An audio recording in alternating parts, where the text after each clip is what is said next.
Hey, welcome to the show, everyone. My name is Janelle Villiers, and I'm really excited to have you here with me on another episode of The Other Side podcast.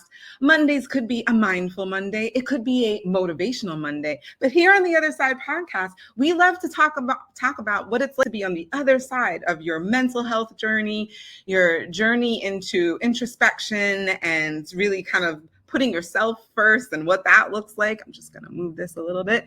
And so it has been my honor to come alongside of you guys during this journey that we're all on. And this is going to be another special episode because I have another guest.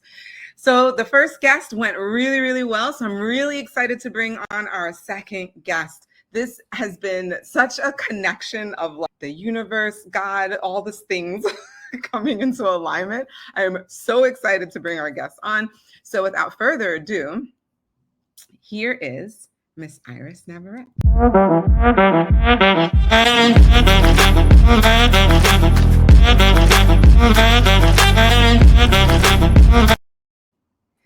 There she is. Oh, thank you for that wonderful introduction, Janelle. You're welcome. I am super excited. It just shows a little bit, but I wanted everybody to know like all the different things that you do. You are a business consultant because you have had over 30 years in corporate America, specifically in the beauty industry, which leads to so much of your experience and your expertise in that area. But what I find the most aligning with what I talk about here on this show is that you are now not just an inspirational speaker, but you're now an author inspiring people through your story and through your learned lessons and what you call solutions, which I love. I love that term. I think that's excellent. And so if you haven't already gotten her book, please get her book, From Her to Eternity, where she goes over her story and the lessons that she has learned along the way, or the solutions that she has learned along the way. And so I really wanted us to talk about that. I think in our lives, we all have challenges, we all have adversity. And during those times of struggle and challenge, there's like, you almost wish it wasn't happening. Of course, like we're in that phase. Why is this happening to me? Or like, I don't know if I'll ever get through it. Sometimes it's that, right? Like, will I ever get to the other side of this? And sometimes looking at it from a different perspective could actually be the thing that like helps you get through. And I think that's a lot of what has come through in your book. Sorry, I meant to show it when I said, please go get her book, From Her to Eternity. So if you could just share a little bit about how did you, like, what was the spark? What was the aha moment that made you understand, yes, these are solutions when you're in that place of struggle or challenge that could be helpful in terms of perspective to help people get through it? Thank you. Janelle, you said it. That word is so powerful, perspective. And for me, really the intention of writing the book was that I do feel the world needs good stories, honest, truthful, engaging stories that really speak to how similar we are, the challenges that we go through, what can connect us. I think in the world nowadays, we need connection, and to realize that at the heart of it, we deal with the same things, we struggle with the same things. I think the moment for me, there's so much because, as you said, solutions, I've always loved words, this little play on words. And I think the aha moment for me probably started when I was a kid. My stepfather said this one quote. He would always give us these little life lessons. And one thing that he said was, you know, kid, you never know how good the captain of a ship is until the ship is going down or it's sinking or something perilous is about to happen. I think at that age, I was sort of intrigued because I didn't fully understand it. I don't think I had the maturity to understand it, but I've always thought about that. And as I've gotten older, I've realized you're right. It's through adversity. And I love what you said about perspective, because when you're on the other side, love the name of your podcast. I love that because no one can fast forward you there. That's your spiritual gift for having undergone the adversity or the experience, you get a perspective that you would have never had any other way. And I think I love the quote, Robert Frost, the best way out is through. You have to go through. I think that's where the growth and the learning and everything that really makes it all worth it. Why are we even here? Is to come on the other side with that perspective. And I think further to that, to be able to share it. So, okay. I love that quote. So I just wanted to put it up. Oh, that's amazing. It's a great quote. Right? And most people know Robert Frost through the other quote, which is taking the road less traveled. But I actually love this because that doesn't mean you skip over the difficult parts of that road less traveled. Exactly. Go through it. So, I mean, do you remember being a kid going to the amusement park and there's always this little chicken exit? I remember seeing that as a kid. They would call it the chicken exit. Like you would get all the way up to the ride, but then you heard the screams and everything, so they wanted to give you an out.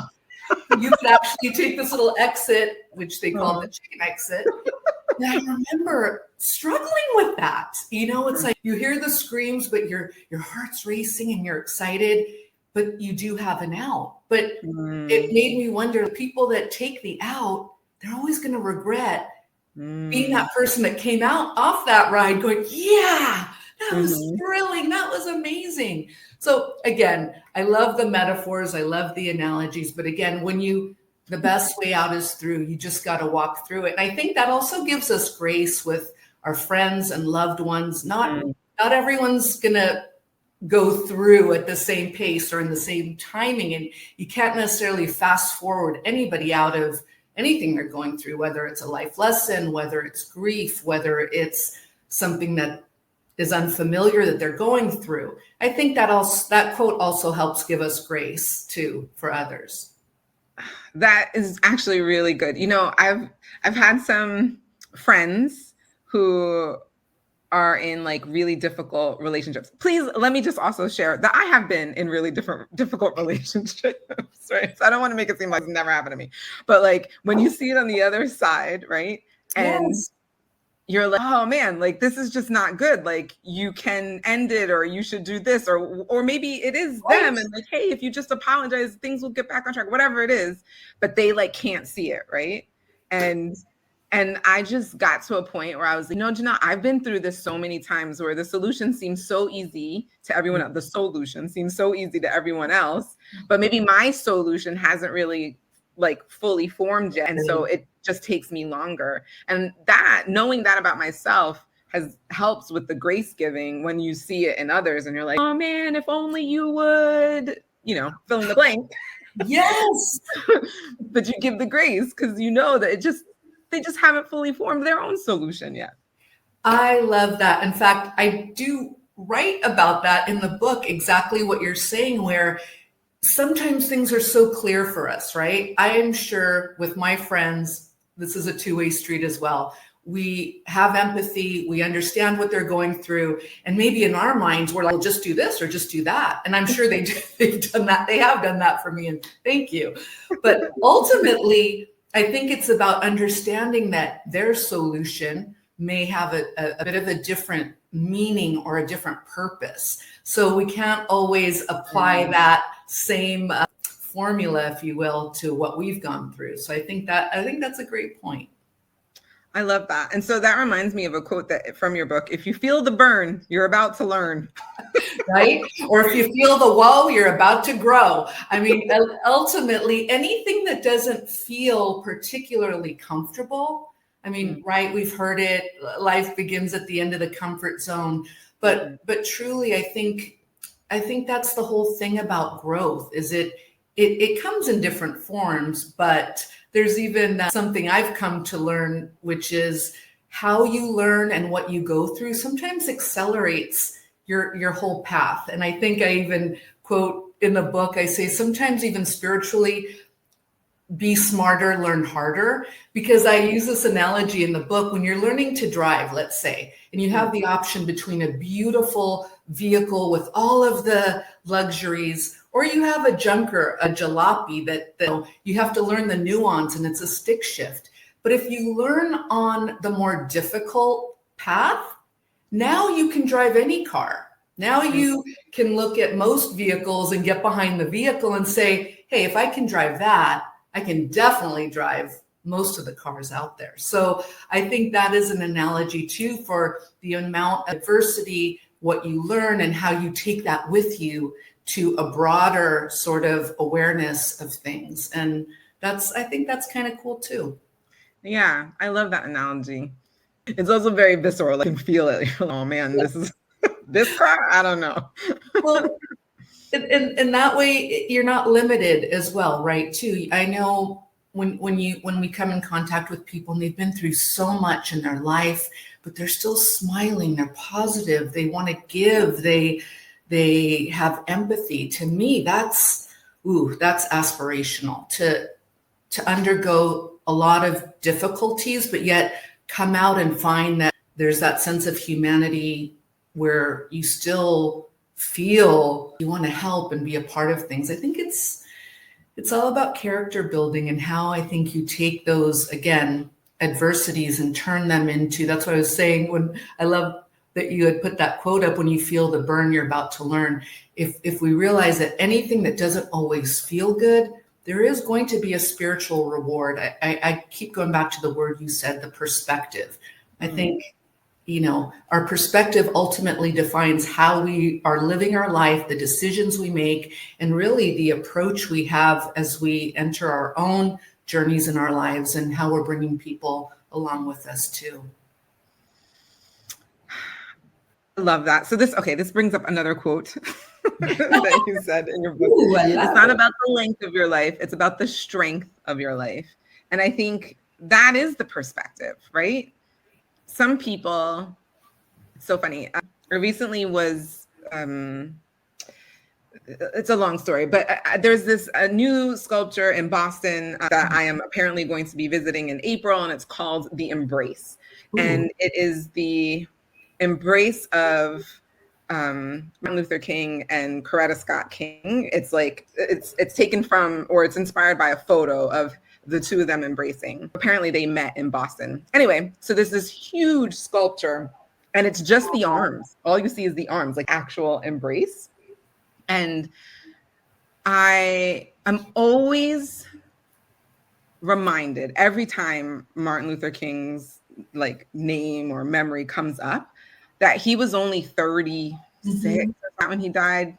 I mean, some people may say like, Jesus was 30 when he died, right? Like there were so many people. And I just think, I mean, full disclosure, I'm 42 and like, man, their lives were cut so short and what they were able to do in their lives. Am I doing enough in my own? It kind of like, it's like gut check for me too. Like, how am I living my life? And so I love that quote because it is this perspective. Like, it's not the length, it's the strength. It's what are you doing with the lessons that you've learned? And so one of the things that I found, and it's a recurring theme in the book, is how you describe that we are all connected. And essentially we are here to help each other. Like what we go through, we're meant to go through because it's to help somebody else along their journey. If you could just talk a little bit about that, like how do you gain the strength during the journey? Like a little bit about that and how it's like interconnected between all of us. First of all, I just want to have just a quick moment of gratitude for you, just for you to appreciate that quote. That was exactly how I felt when I thought about that, because we don't know how much time we have. You just mentioned, people change the world and leave a legacy for millions and billions of people after them. And maybe they live 30 years, maybe they live 20 years.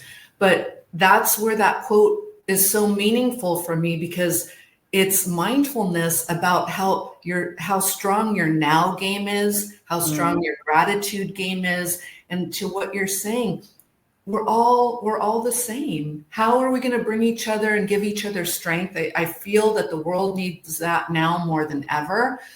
Thank you for asking. As far as what I do, I often find that even if I'm at a stoplight or behind someone in the grocery store, I know this sounds crazy, But I always remind myself that out of 8 billion people on the planet, no one is seeing what I am seeing in the exact way I'm seeing it right now. And there's a moment, there's a gift in that. And I think that's what I also believe is I have this thing called spiritual FOMO. Why do so many people, even when they live to be 80, 90, 100, they always tell you it goes by in the blink of an eye, right? Right. So that made me think, what are we doing or not doing that somehow in our future perspective, this is going to look like it went by in the blink of an eye? I've come to believe that is because somehow as we live our lives, we're not saturated in every moment, and even through awareness or gratitude, to fill those spaces so that the future you will say, I was there. I didn't leave anything behind. There weren't unlived moments. I was there. I felt it fully. And now I'm here. So for me, it's just, I think a lot of it is gratitude, appreciation, and just knowing that it is going to go by probably, I mean, in the blink of an eye. But even when it does, that doesn't mean it's not going to be a strong life just because it maybe wasn't a long life, or maybe it was. But the strength versus length is the name of the game in the spiritual world, I think. That makes a ton of sense to me. And so I just want to take a moment, because I know it's just not me and Iris who are on here and who are listening. So if any of what we're saying resonates with you, please put your comments in the chat. If you have questions for Iris, please go ahead and put that in the comment section as well. I can display those so that way we can see them and Iris can answer your questions in real time. So I just wanted to make sure I made that clear so people felt like they could if they wanted to.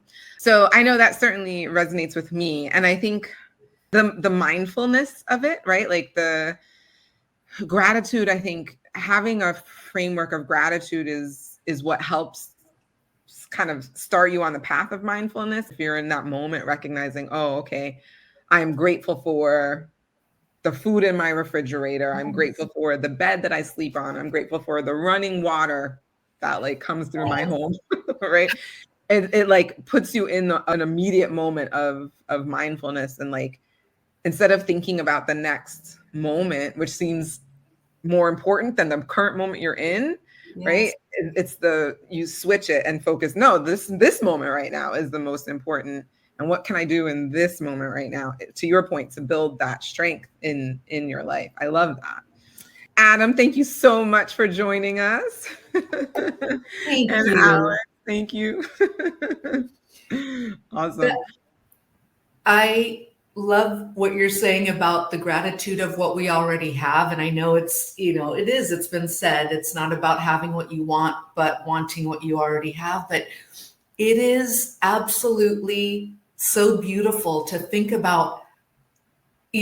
I do believe the opposite of more is enough. When is enough, right? When do we nestle into it's enough and I love it and I'm grateful for it? I don't need one other thing more. There's nothing external. Now, what can I cultivate internally? That's really where enough starts, I believe, is on the inside. Well, to that end, so about your particular insides, there was a question apparently from Adam, but really from Catherine. And the question is, how do you always find a way to connect so quickly and closely with everyone you meet? Great question. Thank you so much. Thank you for that. I truly believe I love humanity. I'm obsessed with the human experience. I believe that we are incredibly brave and courageous souls who truly want to evolve, experience, and share. And I don't know, I always feel like there's a little string from my heart to whomever is in front of me. And there's a reason for that. And I think I find grace in that. And I know sometimes it is over the top because I'm like, that sense of humanity sometimes just, it gives me so much love and hope and gratitude for the people that I meet. And even it can be a short exchange, but we're two humans, or we're two souls having a human experience, and we landed together in front of each other. And I don't know, maybe they're picking up on that I just, I have such a love for people and the human experience. I know, so we're running out of time. In all honesty. So I want to make sure that we cover all the bases, and definitely want to thank you for that question. I think that question is great. Ooh, here's another question. How can we practice gratitude on a more frequent basis? Love that question. Love that. And that's what's so wonderful is we can do that anywhere, anytime. Being at a stoplight, taking a moment to look over and say, that tree is beautiful. The way that bird is in that tree, I saw it. Thank you. I just think gratitude is just about saying thank you and having an appreciation for wherever you are, doing whatever you're doing, to solidify that I know I'm here. I know that is a gift. I appreciate it. I see it. And I think that gives our soul a little hug inside, and that emanates. So it can happen anywhere, I think. I love that. I'm already forgetting the name of this book. So I read this book, and it was all about practicing gratitude for 30 days or so. Anyway, one of the practices was, it could be as simple as you wake up, and when you put your feet on the floor, one foot is thank and the other one is you. Oh, I love that. Thank you. Just thankful for being awake and alive. It could be as simple as something like that, right? It's a moment where I love that. It's so simple, but like meaningful. I also loved in that book, it challenged you to every night before you go to bed, or I shouldn't say that. You can even be while you're in bed. So before you go to sleep, just think of one thing that happened during the day that you're grateful for. So going to sleep, remembering the thing that you are grateful for, that you were happy happened that day, can be really helpful, even as you sleep, for a better sleep. And then of course, when you wake up, if it's the first thing that you do when you wake up is the thank you, right? That also kind of like starts your day. I love that, because it also helps to echo that you're aware of that. And I think that has a resounding gong to the universe as well, that I have the ability to feel grateful. That's powerful. So like I said, this is like the God and universe has brought Iris and I together because we think alike in so many different ways.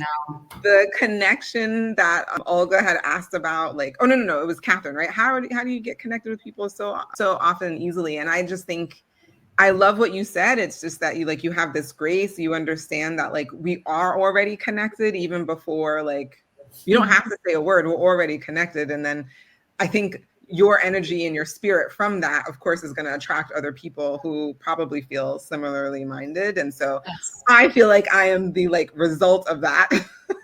And I am so grateful for that as well. And Iris thanks you as well. Sorry, Iris. Olga thanks you as well, Iris. Thank you. And so I'm really excited because many of you who've been following me know that I also wrote my own book, right? If you haven't read this yet, I Slept with a Married Man, Am I Still a Good Person? Please go ahead and do that. But in doing so, many people ask me like, well, how did you self-publish your own book? How did you write? What was your practice with that? Like, I'm feeling so overwhelmed and burdened by the even thought of it, but I really do want to write. It's like the secret dream of mine. Yes. And so I created a 2-day virtual book tour summit that I'm so excited to be able to, day one, share the things that I've learned along the way. We're going to be talking about the writing process, the editing process, the self-publishing process, which I think many people don't even realize like what is all involved and can be overwhelming, and even how to get on a bestseller list. Who knows, right? Those people who want to be number one, you can actually do that. There's like a step-by-step process for it. And so that's day one. But here's what's really getting me excited is day two. Day two, we're going to have the book tour version of the summit where we actually have authors come on and talk about their books. We already had Ashley Major come on, and she's going to be one of our authors. And Iris is going to be our second author on the book tour. Thank you so much. Such a pleasure. So excited. There is a flyer there. And so if you want more information about that, you can contact myself, you can contact Iris, let us know. You can put info in the comments so we know to reach back out to you. We're really excited to share more about our books, about our stories that we share, and also share some lessons and some tips that we've learned along the way. Because just like Iris said, what we have gone through and the lessons that we have learned, the solutions that we have learned, even includes this, right? Sharing our story is one part of it. And the other part is like, well, how did we even write the story? Like, how did we do that? We're going to share that solution as well. So I'm really excited to do that and to spend more time with Iris. And you guys are going to have more access to her. It's going to be over Zoom. So everybody will have more time, FaceTime with Iris. And so it's going to be an amazing, amazing event. Please come out and support. It's going to be amazing. And as we close up, is there any, I feel like there's several quotes from the book that for me mean a lot, but is there any last nugget that you feel like you really want to make sure people are left with before we leave our audience today? I think it's a quote that I love too. And I think about adversity and how that creates brilliance. And I think it's the rub becomes the shine. Just like diamond has to undergo heat and pressure to become brilliant and rare, as do we. And ultimately that creates the shine. So I think I'll leave everyone with that. I love that. Couldn't agree more. Everyone, please, please, please put your hands together. Round of applause for Iris. Janelle, such a pleasure. I am so grateful to be connected and aligned, and I'm in awe and of all of the incredible work you're doing. I feel so grateful to be a part of your journey. You being a part of my journey makes me very happy. Thank you so much. Oh, likewise. Hold on. Well, everyone, this concludes another episode of The Other Side Podcast. If you loved what you saw here today or heard here today, please don't forget to like it. Don't forget to subscribe, because that really tells YouTube that this was actually valuable and they'll share it with more people. It tells the algorithm, yes, this had value. So please go ahead and subscribe. And if you really don't want to miss an episode, go ahead and ring that notification bell as well, so that way you don't miss another episode. But until we meet again, whether it's on the virtual book tour or if it's just another Monday on the Other Side podcast, I wish you all a great, great evening, great day, and have a wonderful rest of your week. Take care, everyone. Bye, everyone.